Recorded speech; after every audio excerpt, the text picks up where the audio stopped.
Welcome to English literature class, my dear students of class 11. Please open page number 21. The story Fritz is being taught nowadays. Please open page number 21.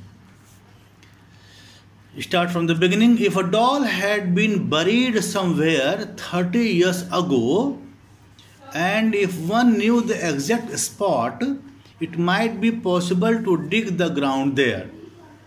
No doubt most of it would have been destroyed, but it was likely that we had find just a few things, especially if they were made of metal, such as the buckle of a belt or brass button on a jacket. If Jayanto could actually be shown that was all that was left of his precious doll, he might be able to rid himself of his weird notions idea.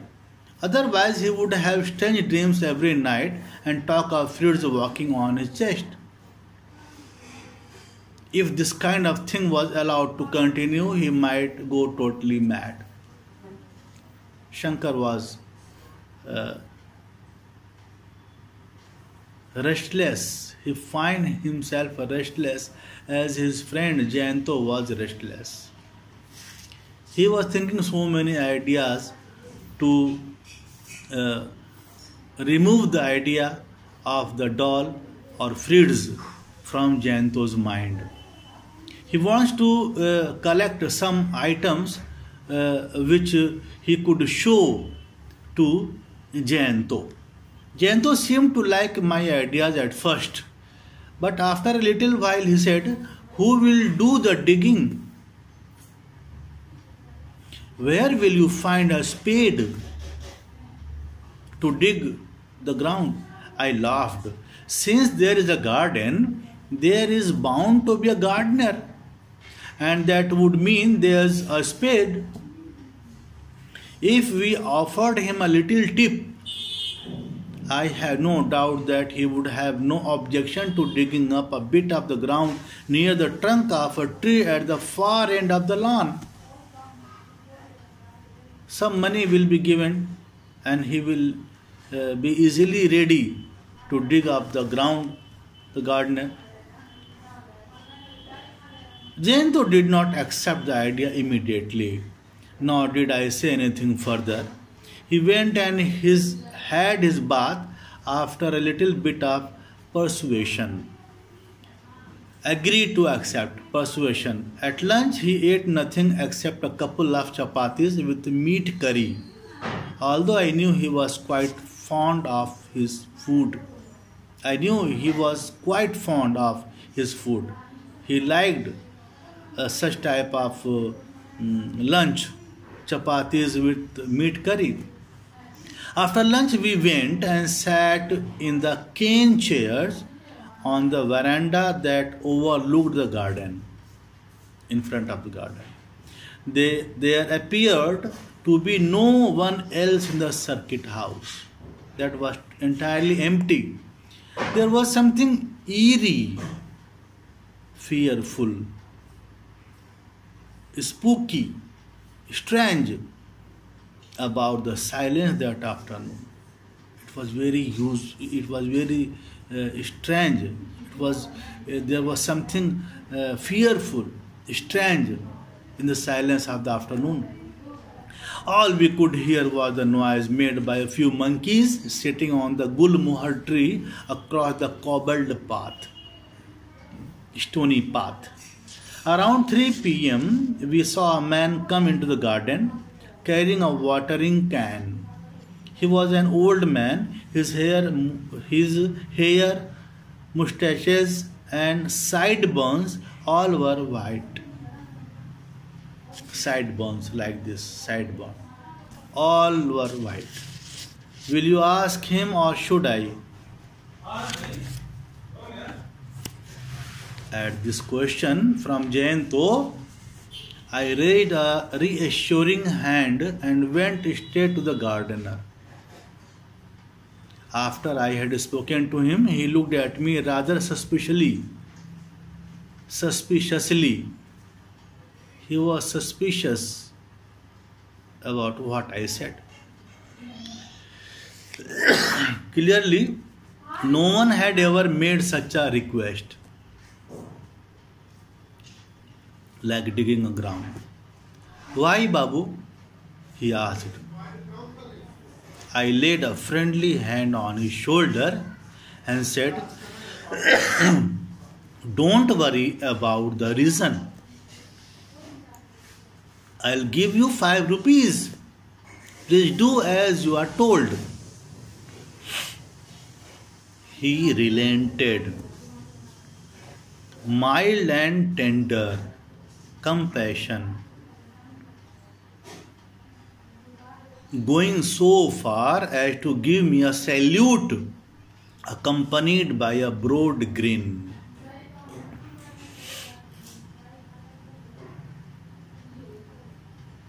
Grin, showing, smiling with opening teeth. I beckoned to Jayanto, called Jayanto, who was still sitting on the veranda. He rose and began walking towards me. As he came closer, I saw the pallor on his face. Pallidity, paleness, complexion. I did hope we would find at least some part of the doll. The gardener, in the meantime, had fetched a spade. The 3 of us made our way to the Devdar tree. Jayanto pointed at the ground about a yard from the trunk of the tree and said, Here, here. He showed the actual location to us. Are you sure? I asked him. Jayanto nodded silently, yes. How much did you dig? At least 8 inches. The gardener started digging. The man had a sense of humor. As he lifted his spade, he asked if there was hidden treasure under the ground, and if so, whether we would be prepared to share it with him. If there would be a treasure, they would. Jayanto and Shankar would share with him. I had to laugh at this, but Jayanto's face did not register even the slightest trace of amusement. He was too much serious. It was the month of October and not at all warm in Bundi. Yet the collar of his shirt was soaked in sweat. He was staring at the ground unblinkingly, without blinking his eyes. The gardener continued to dig. Why was there no sign of the doll? The raucous, rowdy, harsh, rough sounding, loud and annoying raucous cry of a peacock made me turn my head for a moment, and in that instant Jayanto made a strange sound. I quickly looked at him. His eyes were bulging. He raised his right hand and pointed at the hole in the ground with a finger that was visibly trembling. His finger was trembling. Then he asked in a voice turned hoarse with fear, What? What is that? The spade slipped from the gardener's hand. I, Shankar, too gaped, stared in great surprise at the ground, open-mouthed in horror, amazement and disbelief.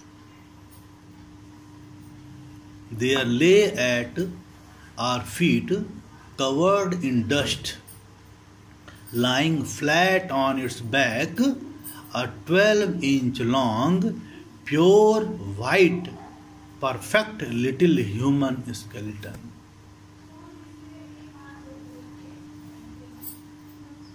Really, What Jayanto thought, that was right. The doll Fritz, after burial, his skeleton has changed, his body has changed into a little human skeleton. And what happened after that? Nothing. Nothing happened.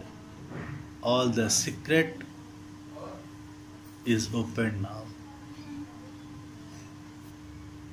That Jayanto, on that night when he could not sleep, that was not a cat, that was Fritz who came on that room like ghost, and the print on his quilt was of Fritz, not cat. This is the end of the story, my dear students.